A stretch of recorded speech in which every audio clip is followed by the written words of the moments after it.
云林县的老人人口全国第2悬，所以县内的义丰高中今年开一个科系照顾服务科，打造全台湾上新上届专业的实习的教室，要来培养专业的人才。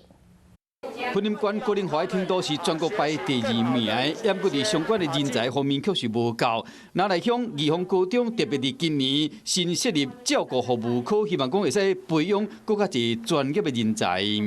目前呢，我们把专业教师的建制和师资都已经完备，就等待新生进来。 为着好学生有上好的学习环境，校方特别开3000几万，打造全台上新上专业的实习教生。需要我们喂食、喂药，我们一系列的全人关怀，希望